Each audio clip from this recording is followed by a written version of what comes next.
Hi po, magandang araw. Nandito naman po kami. Ako nga pala si Porncaster Reeve. Tulong? Alright. Man, may ano ba?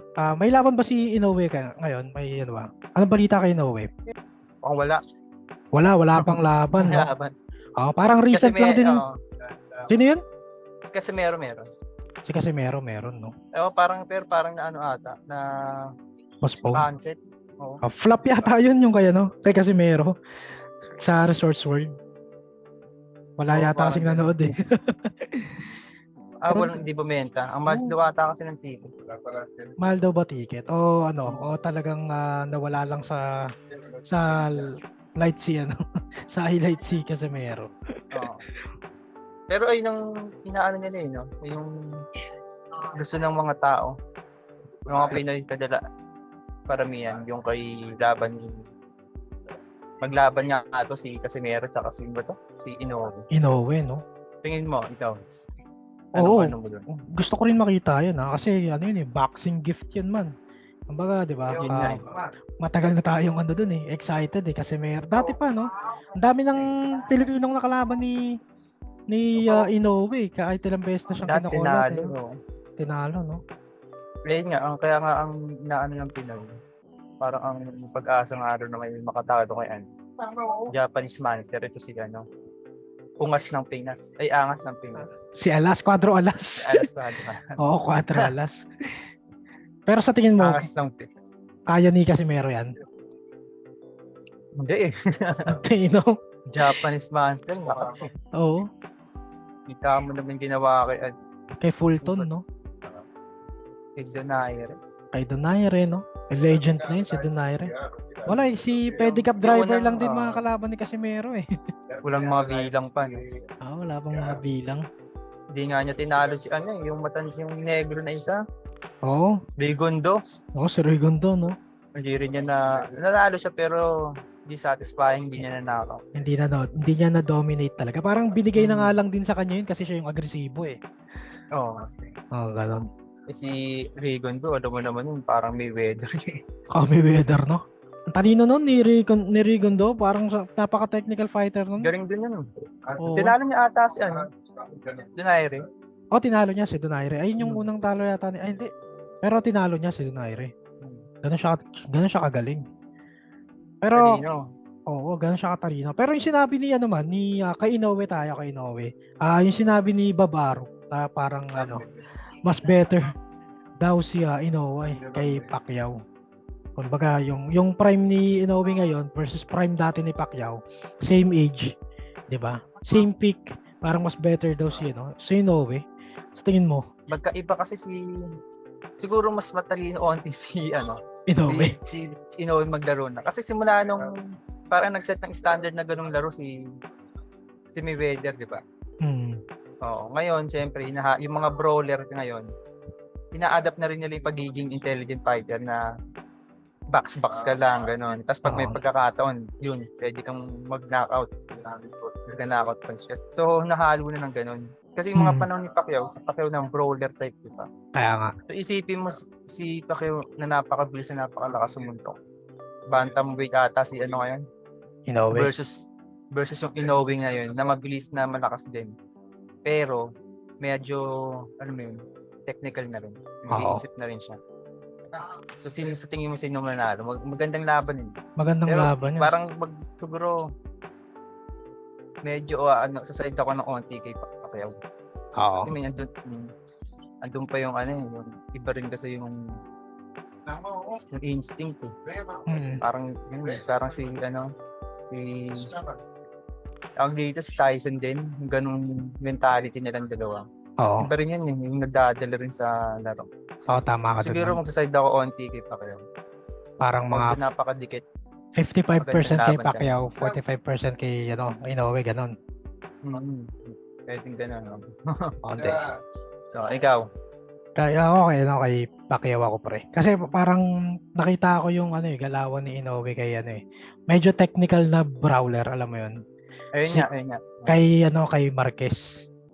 Parang ganun yung nakita ko sa kanya kay Marquez at saka kay Morales. Medyo technical na brawler type. Kasi yun nga, tama ka dun si Pacquiao. There are two types talaga ng fighter. technical at saka brawler. Ayun, mga Pinoy talaga, mga brawler yan. Parang wala pa akong nakikitang Pinoy na na technical fighter eh. Bukod kay Donaire kasi Donaire medyo technical yan. So yun, sa side ako kay Pacquiao. Iba kasi pag si Pacquiao na yung kaharap mo rin eh. May intimidate ka sa bilis eh.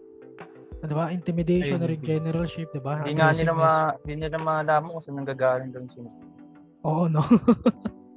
Naalala ko tuloy yung sinabi niya naman ni sino ba to ni David Diaz, 'di ba? Sa lightweight.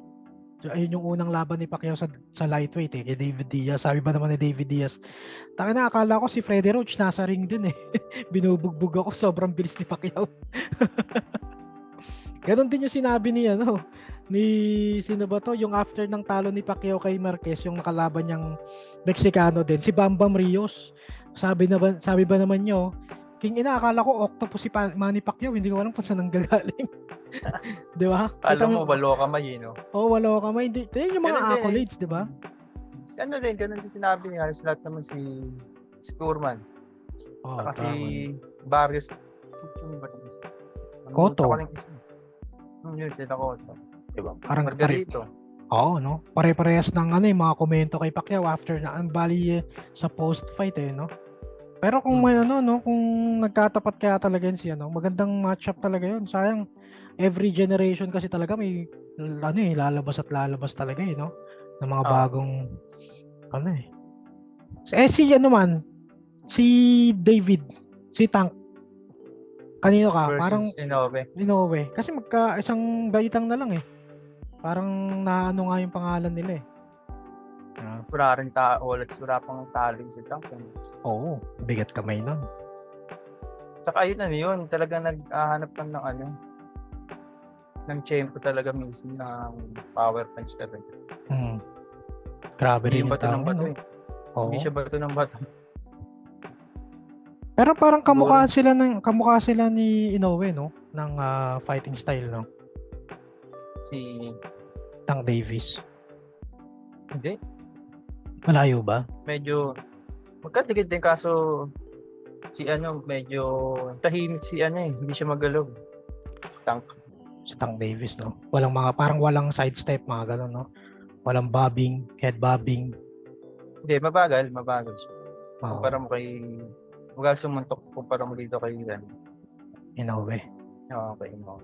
Kanino ka doon sa dalawa kung sakaling laban? Catch weight, no? Oo, catch weight syempre. Catch weight sila sa timbang kaya. Featherweight ba sila? Aangat si Inoue, bababa si Tank. No? Oo. Timbang kaya. Siguro kay ako doon. Inoue? Oo. Siguro kasi bilis eh. Yung bilis yung magiging advantage. Sa lakas, parehas sila eh. Meron. Parehas meron no? Siguro yung bilis nila. Pero ganoon din yung kay Ryan Garcia eh. Bilis din yung inano nila din. Bilis yung ginawang factor no? Oo. Kaso yun, di ba? Knockout. Oo. Dito? Kumbaga parang tingin ko rin doon may tulog si Tank Davis doon eh. Kay Inoue no? Power at saka bilis din. Ring generalship din. Kasi si Tank Davis ngayon medyo mabagal tapos naghahanap lang din ng tempo. So far mas gumaling na si Inoue. Ni Davis, naghahanap siya. Talagang hahanap ka ng tempo.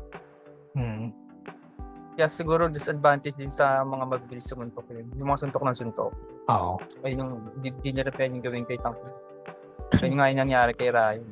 Kay Ryan nga. Hindi tumatama no? Imagine mo, bilis ni Ryan Garcia pero hindi tumatama no? Lang yun, parang nakaupo eh. Oo. Tignan mo yung parang nakaupo na si Tank Davis. Kaya parang na siya nakaupo. Sobrang nakadak na. Ganun siya kagaling. Sobrang siya nakadak. Sobrang nakadak. Hindi tatamaan. Kaya parang nahirapan din si Tank Davis kaya Kaya siguro sa height rin eh. May factor din yung height eh. Si Pitbull, di ba parang close fight sila? Oo, si Pitbull Cruz. Close fight yun niya kasi. Oo, ang late niya eh. Kasing height niya. Oo. Kaya kung makatapat siya ng mabilis-bilis, o kaya yan si Inoue, halos magkasing height naman sila. Talagang mukhang may tulog talaga siya doon kay Inoue. Oo. Tingin ko Inoue nga rin. Kung ano man, kung si Inoue versus Donaire na prime. Inoue. Inoue pa rin, no? Yung pero Donaire magkamukha ng ano yun, no? Fighting style.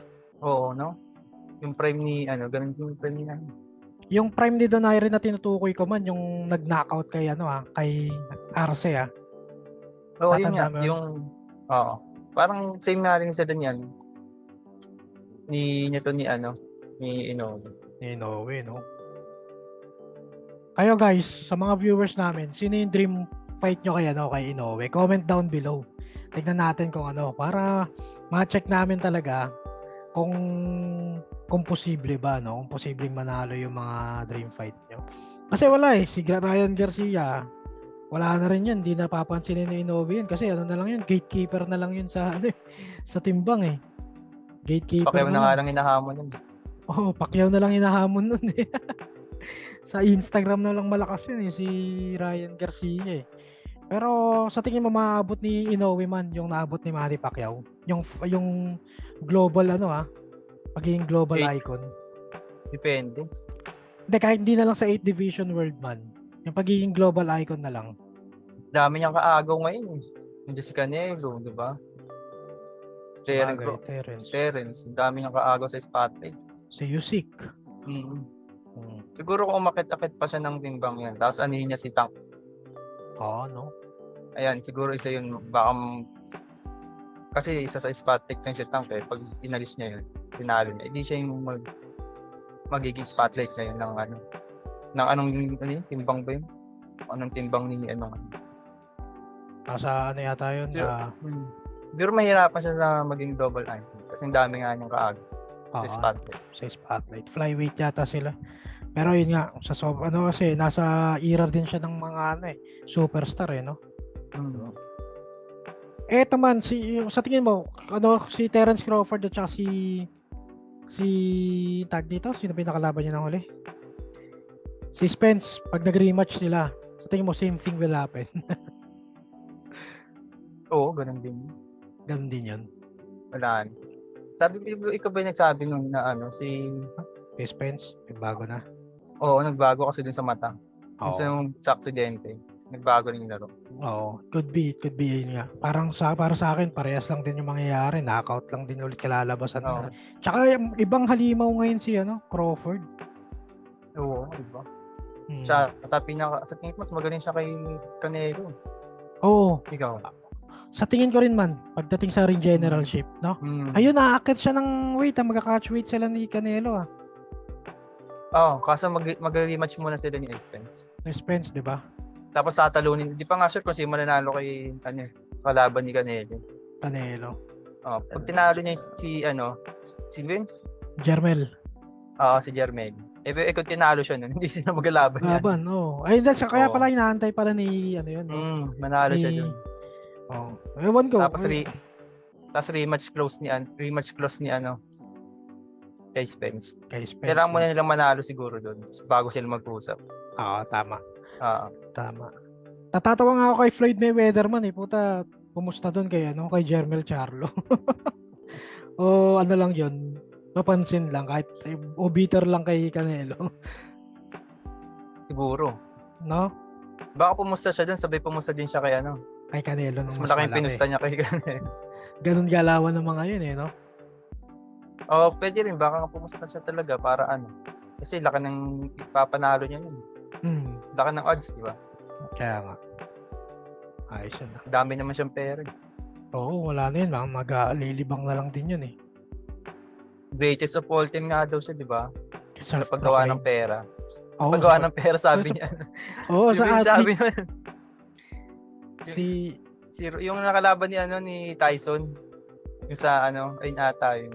Sa may exhibition, yung matanda na siya. Si Roy Jones, oo. Ayun natin nagsabi, no? Ayun, pwede. Doon siya. Greatest of all time sa paggawa ng pera. Highest paid. Highest athlete, no? Yun na lang yun. Pero sa talaga, wala.